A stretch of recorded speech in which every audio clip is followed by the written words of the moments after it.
a good friend of mine, Steven Sarasin. We're going to do some casinos tonight or what? Niagara got me bad last time. Yeah. Hey, you should look into, hey.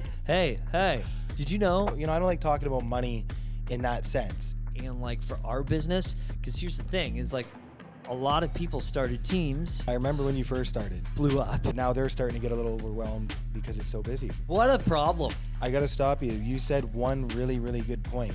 If you're not doing that, then you're on the team for the wrong reasons. It's unbelievable the difference certain people can make when they do what works. I was just a little worried. I mean, like, you've got tattoos on your hands. I got never tattoos. really worried about. No, never.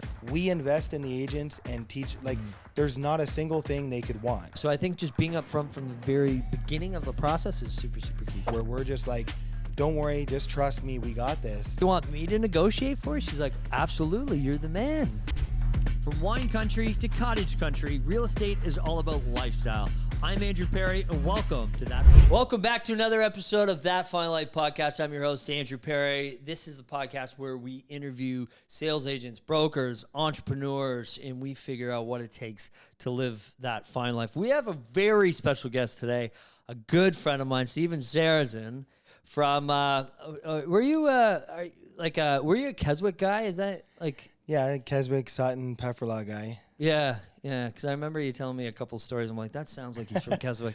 Yeah, that's right. But thanks for coming down, buddy. It's a couple-hour drive for you. Yeah, just over 2. Yeah, and so you're staying the night? I am. We're going to do some casinos tonight or what? Niagara got me bad last time. Yeah, never coming back.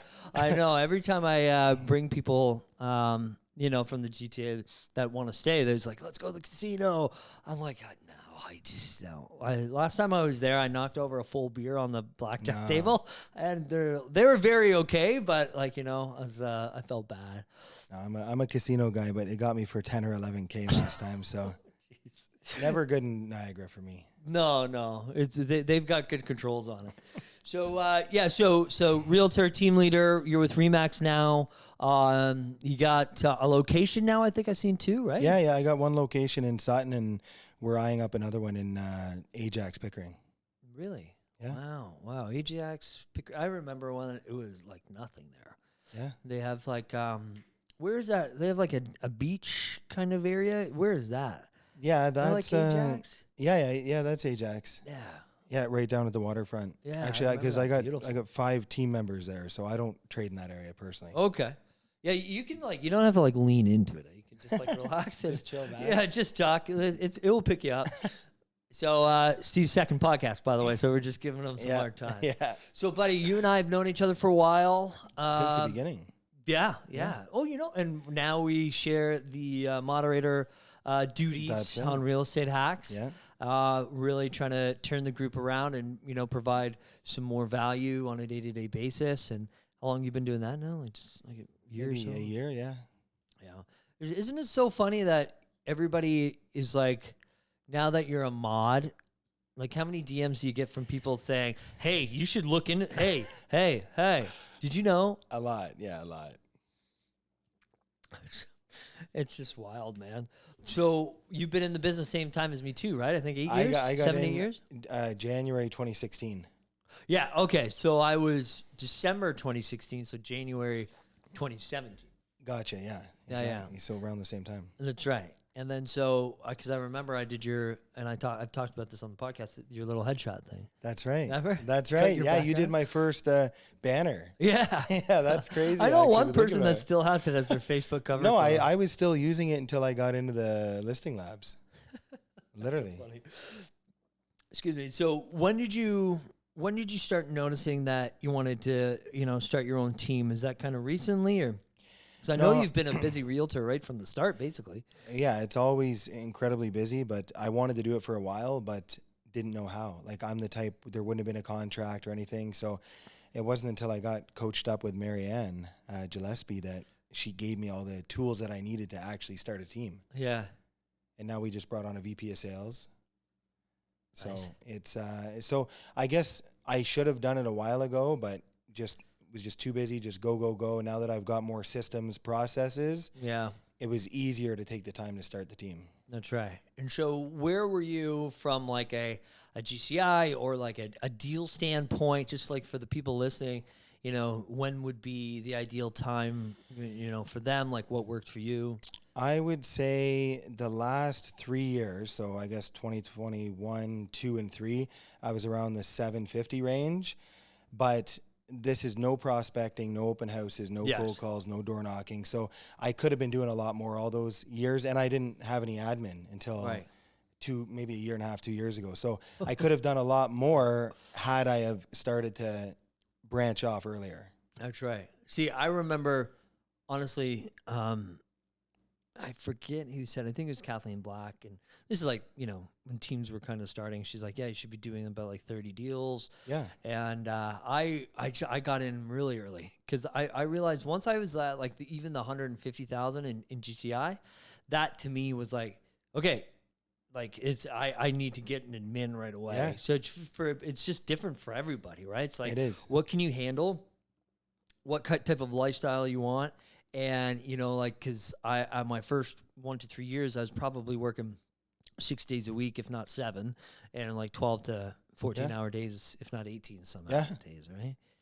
So Marianne basically just said, what the fuck are you doing? Get this team model going? Yeah, and I'll never forget, Rachel Ashbourne was my first team member. And another reason why I waited is because of the brokerage I was at before, trying to grow a team. The agents would just be like, well, Steve, the location is in Scarborough and things like that. So everything had to come together. So first I made the move to Remax Hallmark. Then, you know, got Marianne just before that. And once she showed me the contracts and stuff, I remember I was scared my first time to like go. You know, I don't like talking about money in that sense.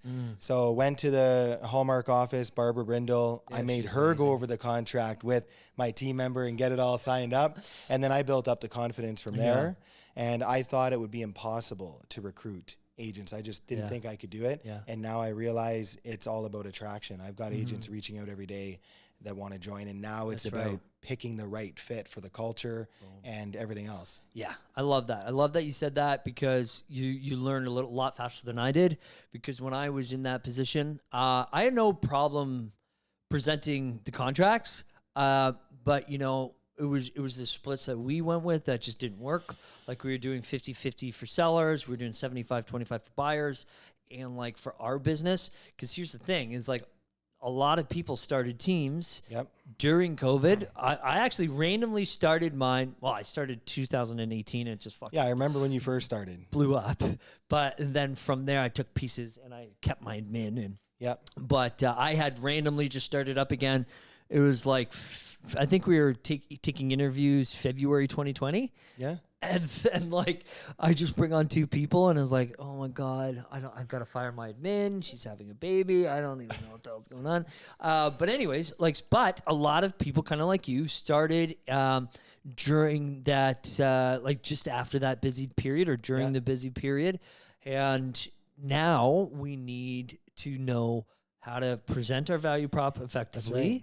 But the problem is that now I realized those fucking splits don't work.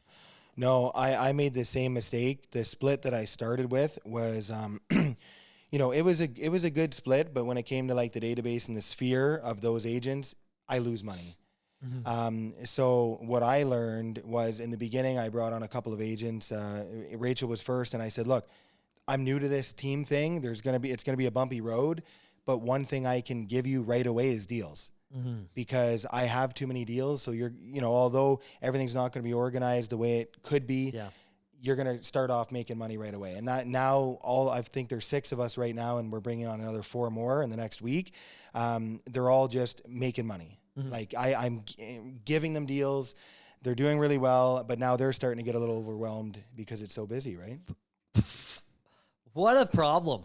Wow. Can you just refer some of that business here? We'll drive up to you. No, so it's funny so I'm listening to you speak, and, you know, I bring up Chris Knighton a lot. And so Chris Knighton told me when I'm like, Chris, I'm ready to get back into the team. And you know, like any advice, you know, I relied on him for a lot. And he's like, well, Andrew, he's like, get ready to lose half of your income. I'm like, wait, what?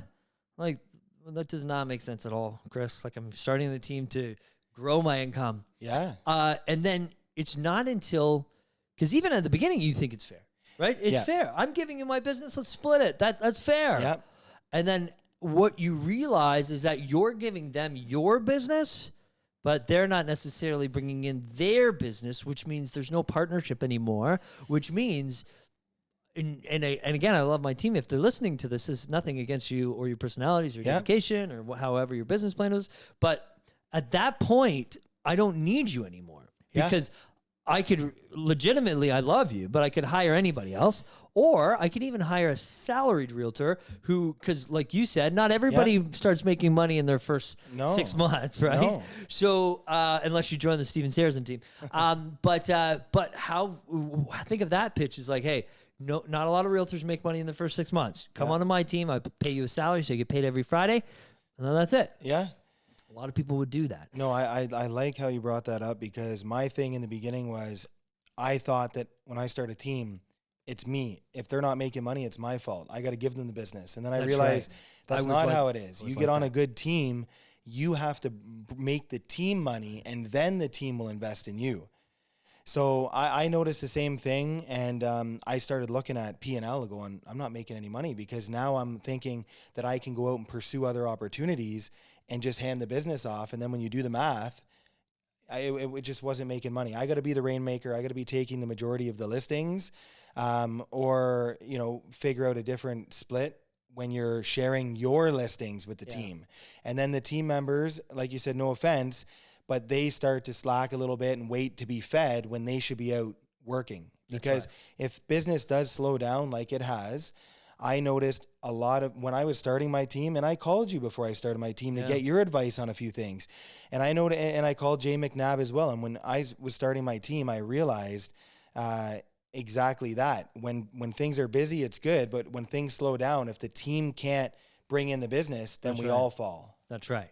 Exactly. And it's about, what I say is that really at the end of the day, the splits don't matter, because you're joining the team to essentially join our accelerated growth program, where you learn what I've learned in 8 years in a matter of years. That's right. And actually, I got to stop you. You said one really, really good point. And you said when a team member joins, let's just call it 50%, they feel like I'm joining a team and giving away 50% of my income. They don't realize that's not the case. Right. Like you said, we're giving away 50% of our income to the team. That's right. It's not the other way around. They're giving away 50% if that's what the split is, but we're helping them to get that business. That's right. So for an example, and if you're listening, I love you, but I'm going to use your example. So, this year, Jan to what it is now, May, we had a realtor, who it was, I value so much feedback. Like, it's an open door policy at our team. And it's like, I want to hear your problems. Yeah. So one of the problems was like, I feel like we're not, getting the most marketing support. Right. Which is weird, because I'm marketing. You're all over, yeah. But I understand what she means. She means like more local billboards. I've been against billboards, because unless you have enough and consistently doing it, I feel that there's not a lot of point, right? So I invest all that money back into events, right? And I love events, right? So to help her grow locally, I said, why doesn't everybody now choose one charity or one event, like Pepperlaw Pepper Festival, right? You see what I'm saying? Like something like that, and then we'll support it. So we'll support one event for each person every year, right? And then so one of the comments was like, we're leaving money on the table here. And I said, hey, look, no offense. I love you. I think you're working amazing. You're dedicated, and you're bringing feedback to me, which we appreciate. But the thing that you said here, you're leaving money on the table. I want you to break down all your deals since Jan 1. Yeah, see where they came from. It just so happens that 100% of the deals that agent did came from the team. Right. Again, we appreciate that, but I was always told everybody that you should be relying 20 to 30% of team business. The rest should be your own. Right. And if you're not doing that, then you're on the team for the wrong reasons. Right. And that's where comments come like, I'm leaving money on the table. I said, no, you're not. No. I'm leaving money on the table because I'm giving you what I agreed to and we agree Right. to, but you're not reciprocating. Like when we hired our first admins, there's some sort of a goal where if you hire an admin, they should help increase your business. Well, let's say double your business. Then it makes it worth to have an admin. But if all the deals for the team members are coming from the team, then that means they're not working. Right. They're not doing what they're supposed to be doing. That's right. That's right. And you provide all the coaching, we have multiple coaches. Yeah, I have multiple coaches. We have leads, marketing, events, training, meetings, and the people who are actually using all of it Are the most successful. Are the most successful. Yeah. And it's funny, the most successful person on our team is the one who gets rewarded the most, but also brings her own business the most, Right. and also is the one who, if we need to make changes, because we had to, we said, guys, like losing $30,000 a month here, Yeah. we have to make a change, and we have to change up the splits for your next 5 deals. You know, most people are like, yeah, I get it. But she was like, why'd you even tell me?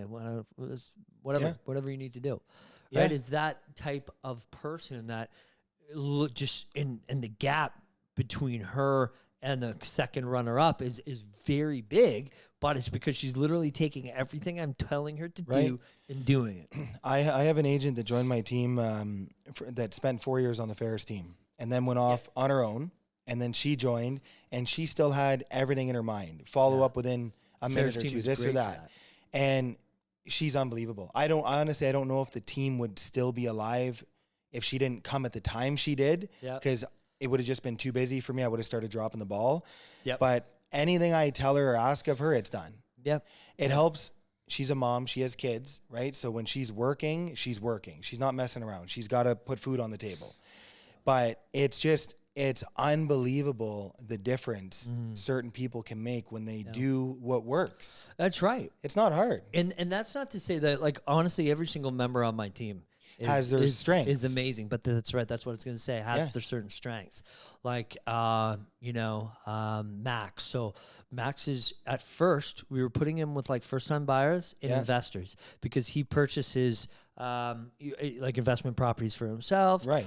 And then, because the way we do it is that if you're not catching up in your follow-up, boss, and you have overdue tasks, that we're actually going to stop the rotation of leads coming to you. That's what we're doing That too. includes Agent Locator, Yep. which is a lead generation software, by the way, and that includes our layups, our Realtor.cas, our referrals, and so Max, he completed all of it, and we really only had him left to give a referral to, and it was 55 plus. And you got to remember, this is like I think he's 21, right, Max? But maybe 20, 21, right?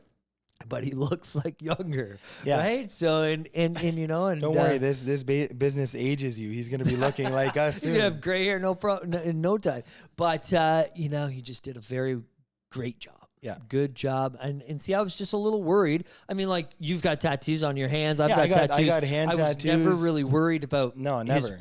His what am I saying? His Appearance. There you go.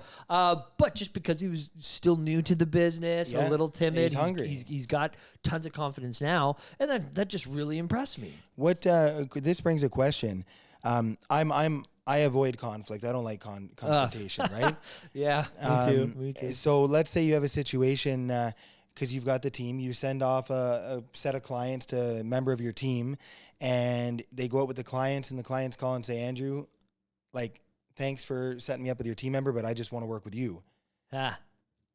Or that happens, and you say, look, different personality. I got someone else on my team. Let you go out with them, and then they go out and they like that person. How do you have that conversation? So so this is how I even tell all of our agents on how they prepare with their own clients for any problems, right? So price reductions, something that any feedback on the condition of the home, or working with somebody, or referrals are really big, right? So I'm just very, very straight up from the get-go. You say, okay, here's your group text. It's Andrew. I'm in control of marketing. Here's Gracie. She's in control of client care and feedback. And then here's Crystal, who's in charge of your listing negotiations, any type of concerns, whatever. You have access to all of us, but Crystal's your go-to. Yep.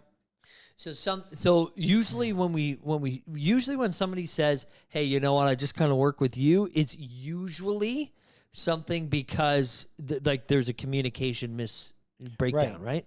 So, but I mean, if they did say that, obviously I'd try to say, okay, well, you know, what's causing you to reach out? I'd say, you know what, I just don't think their experience is right well. And then I would say, of course, well, you know what, let's hop on a call. Let's try to figure out exactly where we dropped the ball here, and maybe we can see if another agent might work better for you. One thing I was a little nervous about in the beginning was the handing off, especially of listings. A lot of team leaders don't give off listings. They want to take the listings for themselves. I was a little worried that I'd send a listing and people might think, hey, your team member's not to the same caliber, but honestly, no issues at all. Yeah. If anything, they probably like the team members better than me. I was just about to say that. They're like, oh, Andrew, you don't need to call us anymore. That's how you know you've done a good job. Exactly. When I had a big party on the weekend, a ton of people over, clients, whatever, and my best friends, all-time best friend since grade 6, was there, and I had sent him out with one of my team members to look at a place, and his wife said, Steven, like when we sell our place and we buy, which they're looking, we just want Melissa. That's it. Yeah. And I was like, I'm so glad you said that because I was a little worried. You guys are my best friends. Didn't want to think, that I was handing off, but we invest in the agents and teach, there's not a single thing they could want. If there was, they should tell me, but more leads than anyone can keep up with. And of course you can't stop the lead gen because if you do, then your authority and everything falls down in your SEO, but there's no reason not to succeed other than complacency. That's right. I totally agree. And you know what? I'm one of those team leaders that doesn't take the listings.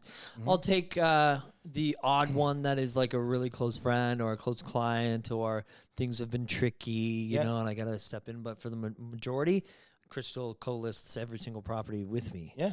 But the handoff is just that it's just got to, I take her to every single listing appointment. So I'll go to the whole listing process. Yep. I do the pitch. Or Crystal does the pitch, depending on, we're reading the sellers as well, right? So if the sellers are a little bit more emotional, she'll speak. Because I'm a little bit more fast speaking, to the point. Yeah, same, yeah. Right? And, I am afraid. I don't like conflict either.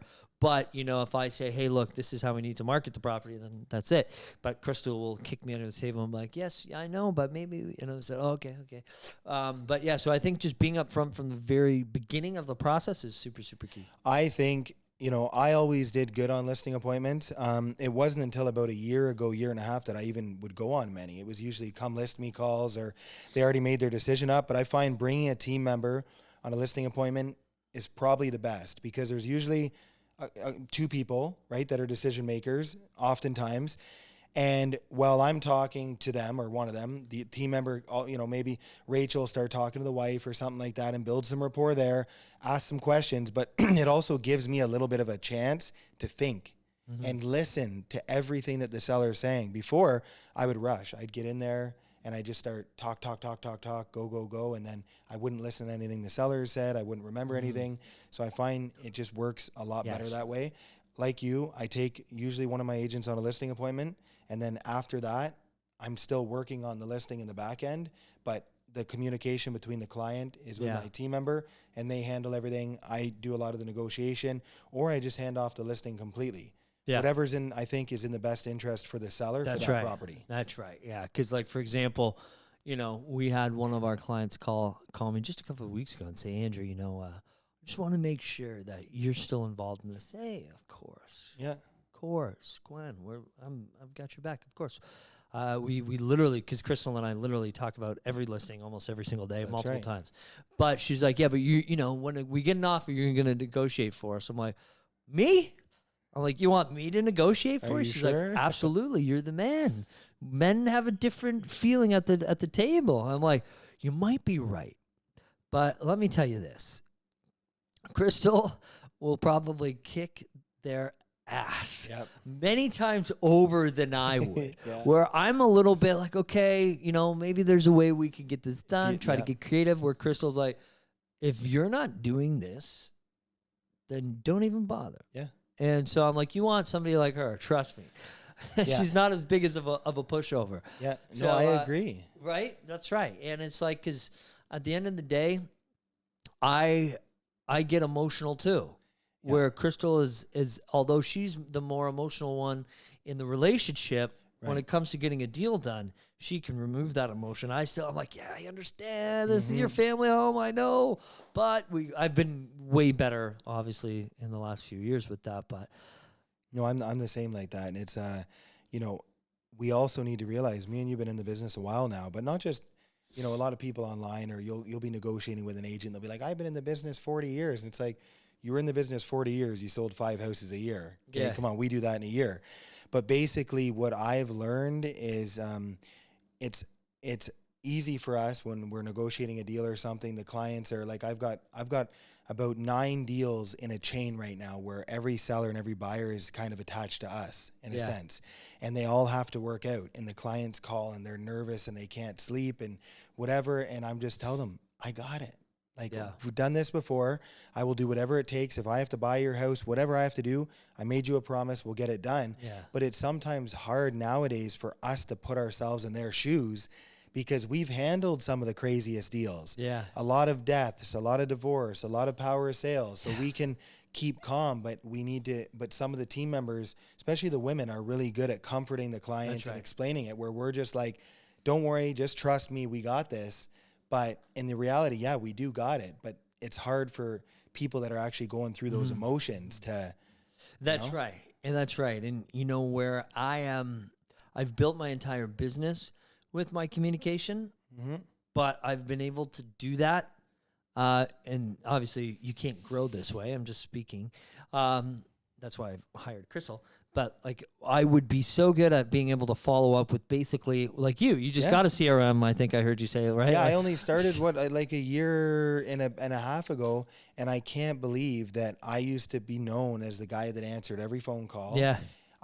You call me, you want to see a property, I'll be there in a half an hour.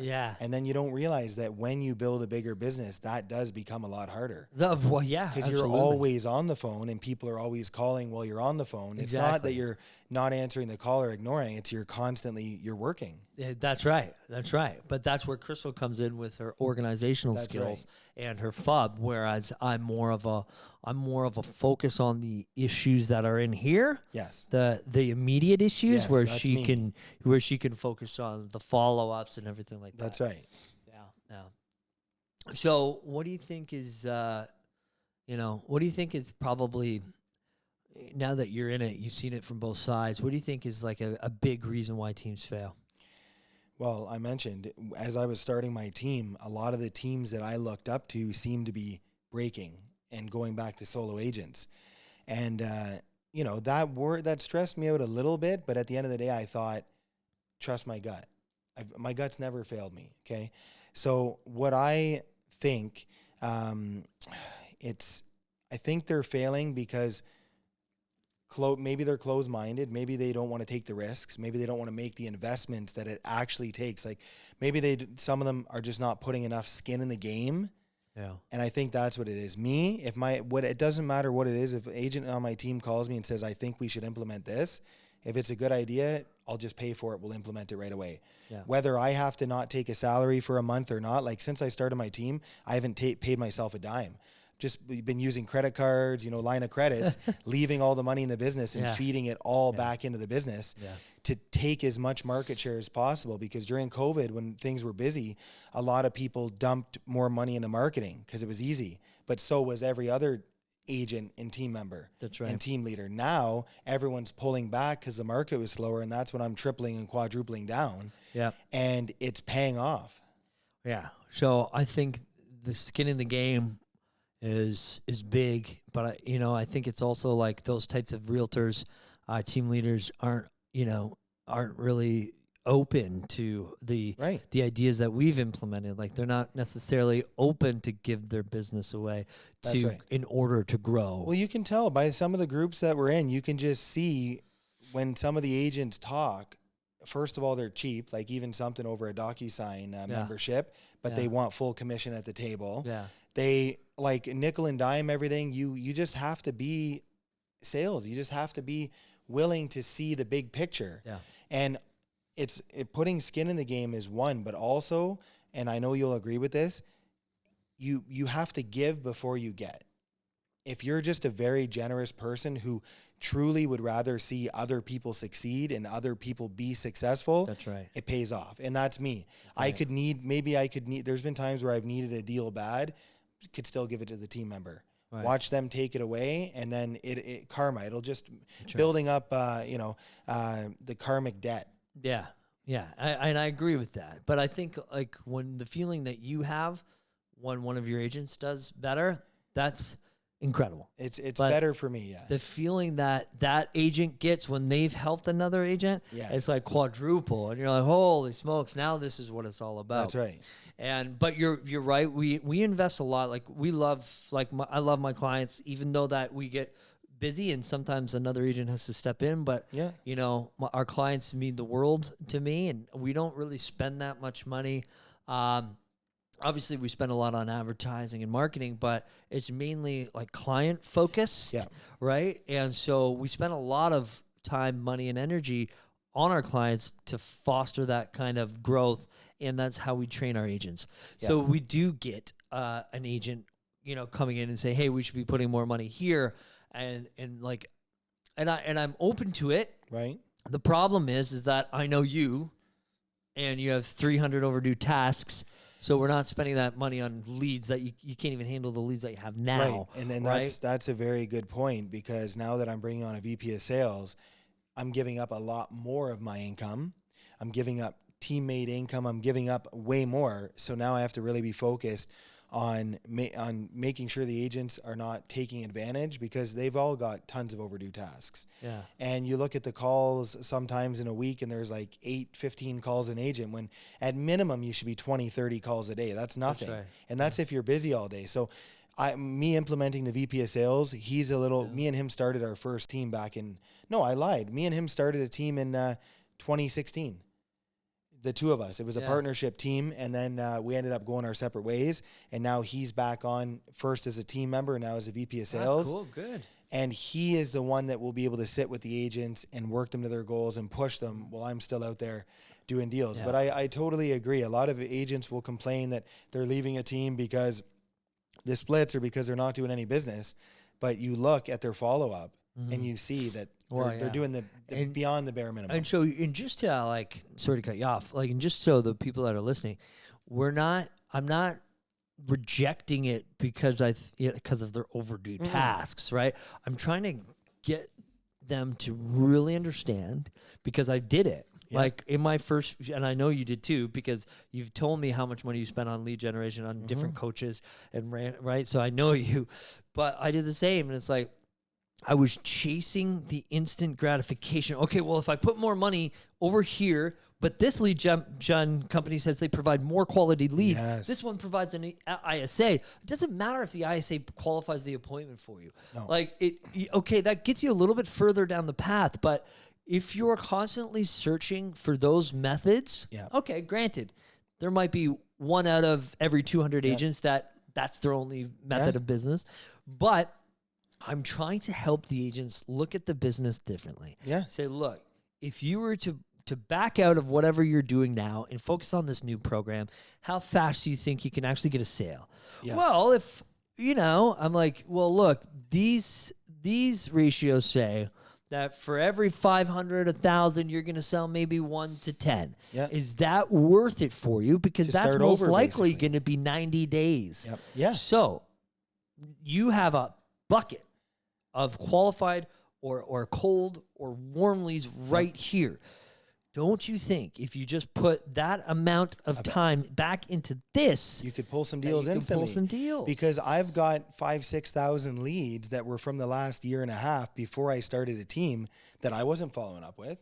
And we look at some of the deals that one of my team members is converting, Melissa, right now, and they all came in a year and a half ago.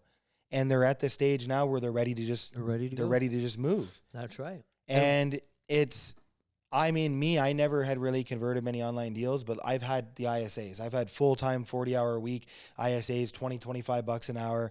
I've had, realty. I've had so many different companies for all of those things.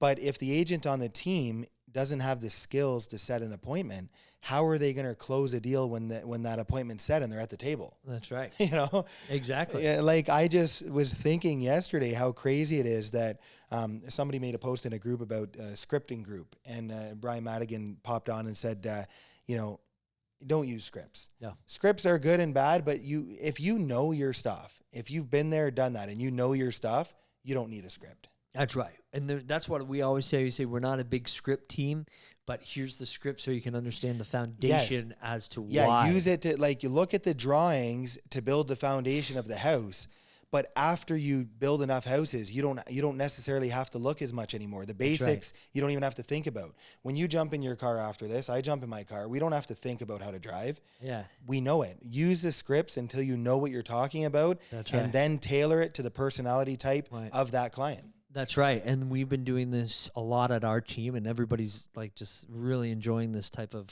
service. So essentially what we do is we go through, you got a buyer consultation, right? Yeah. So if you're not doing the buyer consultation, for goodness sake, do it. Do it before the rules change here. Well, that's right. Absolutely. But, even still, you would have to be really good at that, because then you're going to have to convince them to physically pay you before. Mm-hmm. Anyways, the idea is you don't ever even need another script again if you truly master the buyer consultation. That's right. Why do you ask the 5 W's? Yeah. So what, who, what, where, when, why, how? Yeah. Okay, so why would you ask, who? Okay, so it's me, my wife, my 2 kids. Yeah. Great. How old are your kids? Oh, they're in grade 1 and they're in grade 6. Okay, perfect. So not only do we need to get you in the safe side of town, we need to get you in a really good school district. Good school district. All right? Okay, if I had a magic wand, when ideally would you like to see this move happen? Mm-hmm. Oh, okay, 90 days. Okay, great. This is definitely doable. Yeah. But we're going to have to get serious. Yeah. We're going to have to get the process, and we're going to have to get these documents signed and collected and get your pre-approval, and let's get this going. That's right. It's go time. Yeah. Or especially like, how long do you see yourself living in this house? The reason why I ask that is because, hey, like, I'm just on the placement. Okay, great. So you're here for 2 to 3 years. We need to make sure that when you sell this, we're not going to have any issues. That's right. You're in a high appreciation, a higher turnover, high appreciation, right? If you're going to be there long term, then maybe we can focus more on your wants. Right. And actually, you say 5 W's. Well, I also got from Marianne the 555, right? Or 5, whatever it is. But the point is, she's going to kill me. But the main point is that your wants, and her whole thing was great. You ask those questions, like, what are the absolute must-haves in the house no matter what?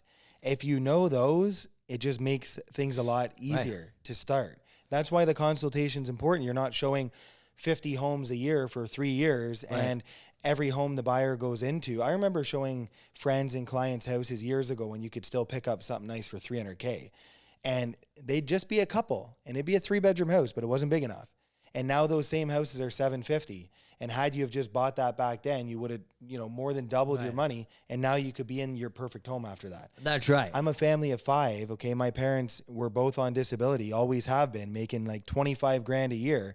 And we grew up in an 800 square foot house, 3 kids and 2 parents. You make it work. And we made it work. It was fine. I never felt like we needed bigger. That's right. No, it's understandable. But, the problem is that, a lot of agents don't take that time to really break down the criteria. And so when we say that, okay, now you got your 5 W's or your 5 most, your absolutely non-negotiables of what you want in a house. Now, I ask the average agent, what do you do with that? And they're going to say, okay, well, criteria. I'm going to go to the criteria tab on the MLS. I'm going to type it in. Okay, great. Then I'm going to set them up on an auto email. And I say, let me stop you there. Yeah. During COVID, you had to do it because you're like, look, you cannot miss one, right? That's right. You've got to do this, right? That's right. But in a more balanced market, even in COVID, if you've got the time, but I always say do a manual search. Yes. Send it manually from your email. Yes. And then it's something like this. Hey, Steven, I don't know if this is for you, but it just came across my desk. You know, it's matching pretty close to exactly what you want and in the right area. Check this out. You said you've got a budget of 600. Mm-hmm. It's listed at 625, but look at the one down the street. It just sold for 580. That's right. Here's what I think your mortgage payment could be. Here's what I think your utility costs. Here's your property management or your property taxes. Yep. There is your monthly cost. So do you think we can make it work? Do you think you want to go see it? That's right. Right? Now imagine if you broke that down for every frigging client. Well, yeah, because if you'll know their timeline. So instead of doing that for clients that are 6 months out, focus on the hot ones first. And by doing that, there's been times where clients said, "Hey, I want to, something that's, let's say, $750." I send them something $825, and they're like, "Well, why are you sending me this?" It's like, because we can negotiate. Right, but if you don't say that, if you don't say that, then they think you're just putting them on an automated search instead. Or you could go a step further and say, their wants, their haves, everything like that. You find the perfect property, and you just set up a showing to see 3 of them.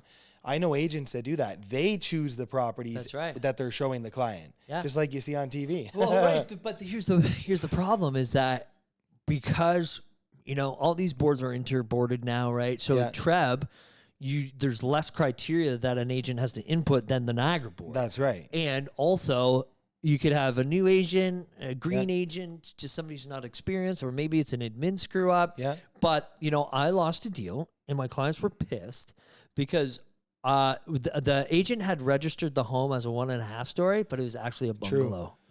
And they're like, "Andrew, we missed it. We've been looking for so long." I'm like, "It wasn't listed as a bungalow." They're like, "I don't even know what that means." I'm like, "Oops, sorry, we put you on automatic." Right. So it's all about the service and going through each listing. So even now that I don't even really sell anymore, but I'm opening up the hot sheets because I obviously I'm still chatting with my clients and everything like that. So I go through that a couple of times a day. Well, if somebody says their budget's 650 to 750 and there's not a ton of inventory, just pull up everything from 650 to 750 and find out. Because like you said, sometimes in our area, people, it sucks on TREB. If somebody puts a duplex up, they have to categorize it under duplex. Now it doesn't fall under 2-story, 1.5 bungalow, and you might miss it. Right.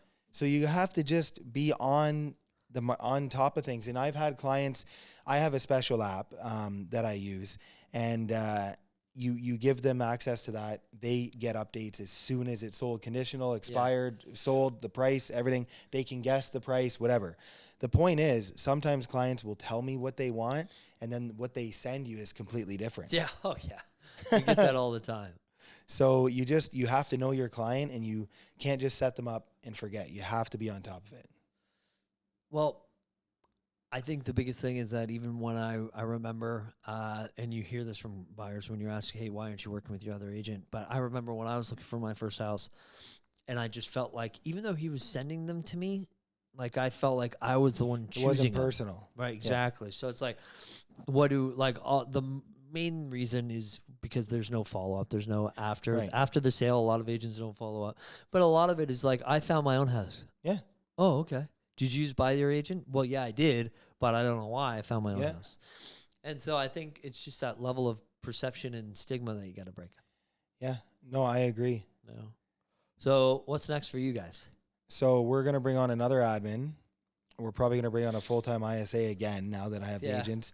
And we're adding more agents to the team. There's something that when I started the team, I thought, okay, RE/MAX awards are, I think it's like 2 agents, that's a small team. Medium is like up to 7. Large is 7 and above. So I was like, I don't want to go above 7 because I want to kill it in that reward. Now I'm like, we're about to go above that. But it's more just getting things dialed in now and making sure this is set up for the long term. And something I like what John Cheplak says is just keep hiring, keep recruiting. Yeah. Rather than go to agents and make them feel bad, make them feel like they're not doing enough on your team or trying to put the pressure on them. Because at the end of the day, we're entrepreneurs. We're essentially self-employed. So maybe only certain team members want to make X amount. But that's right. He kind of says, you keep recruiting. You keep recruiting top talent. Yeah. The other agents on the team are going to want to step up. And one thing... Or back out. Or, yeah, exactly. And one thing you mentioned earlier about kind of, the team being overdue on tasks and stuff like that, like, I feel like once they see what's possible, like Mike, my VP of sales, he door knocks every single day. Every day he's door knocking. Why aren't my team members door knocking? They're new. He's been in the business 10 years. He's still door knocking Yeah. every single day. And I feel like even me, I'm grinding every single day. I just sold a $167,000 trailer in a trailer park. You know, some agents in my that's right. area. Some agent, we do that too. Yeah. Some agents in my area call me Shitter Steve because they say I sell a lot of the shitters. To me, it doesn't matter. 300K, 4 million, I give it my all, every single deal. That's right. That's right. So what is kind of like, what's the process when you bring on like a group, like 4 people all at once? Well, now with the VP I find what's happening now is agents are seeing the success of my team members. Yeah. They're seeing us continue to grow, and they're seeing that other teams and other agents from the same area are kind of not to be seen. They're kind of disappearing a little bit into the water, right? They're slower. And now it's in the beginning, I had to try to attract agents. Now they're calling me. Right. Hey, I want to join your team. And before I kind of would take first few from wherever just to get started. But now I'm kind of like, I can be more picky choosy. But my VP of sales, now he's the one that goes and interviews the agents and talks to them and brings them on board and recruits them. That's perfect. Because it sets the standard too. It's like, because you can't just like, you can't just have every single team member coming to you for certain information and it's just, I know what I'm good at. I'm good at solving problems. I'm good at dealing with conflict, although I don't like conflict if it's like arguing with somebody or something, right? Yeah. And I'm good at negotiating, and I'm good at selling properties. My admin, who's also my partner, Tambry, she's unbelievable at the things that she does, and Mike's unbelievable at the things he does. Me, babysitting agents, holding them accountable, that's just not my thing. Jump in the passenger seat, I'm taking you on a listing appointment. That's how I roll. Yeah, that's awesome. Just get shit done. Yeah, I'm taking Max out for a set of buyer appointments tonight, because I usually don't work at past 4 o'clock. But I'm like, you know what? Hey, I thought, but now like, because Crystal's overloaded with helping all the agents too now. So I'm like, all right, let's step back in. That's what I mean. Now some of my agents are coming and they're like, Steve, you put too much on our plate, like too many clients. It's like, good. I want to keep every team member completely full. And me and Marianne had a lot of chat. She'd be like, okay, let's take a break before we bring anybody else on. But then it's like, okay, well now, like, I'm back full-time selling real estate because there's too much business. Okay, time to bring somebody else. That's right. Yeah. So but I do like the rule of always be recruiting. Every day's an interview. Yeah. Like nobody, I'm sorry, but like, I agree. Is when you're continuously bringing on new talent, the rest are either going to shit or get off the podcast. Listen, I had a personal trainer for 6 years. I don't have many more. Now I'm fat. It's time to get the weight off. And I'm the heaviest I've ever been in my life right now. During COVID, when everyone was eating and binge watching, that's when I was working out. That's when I had my 6-pack. I got in shape. Me and used to talk back and forth. Yeah. And what it is he told me for 6 years what I needed to do, how I needed to eat. And I always try to find the secret pill. Yeah. I always looked to other trainers, other YouTube channels. Yes. Yeah. And, then we became really close, really good friends. But if I was talking for more than a minute during our workout, he would put me back on track. Yeah. And sometimes I would think it's just like a therapist. You have a therapist, and as soon as your time is up, they basically tell you to fuck off. Yeah. And it's like, what? You don't care? I just gave you my whole life and you don't care? Like, you won't even go over a couple minutes. But it's about having standards and about keeping people accountable. That's right. And that's one thing I'm learning is you're doing a disservice to your team members by letting them slack. That's right. I totally agree. I think that's a good spot to end off. Bastard therapist. Yeah, I got 2 of them. I know. Yeah. So where can people find you? How can people maybe join the team or inquire or reach out? Steven Sarasin on Facebook and Instagram, and then I do have the Steven Sarasin team social media, but just Steven Sarasin. Nice. Yeah. Okay, buddy. Well, thanks for coming on. Yeah, thanks for having me. All right, buddy. Fuck, I just called the audience, buddy. All right, everybody. It's technically Monday. You're my buddy. Yeah. Well, that was a long weekend that we're back to. But we appreciate you all listening and being a part of the show. Don't forget, if you like the show, rate the show, please, on Spotify, because it helps, bring the show to other entrepreneurs just like you. So thank you very much. Like, comment, subscribe, notification bell, all that crap. Bye now.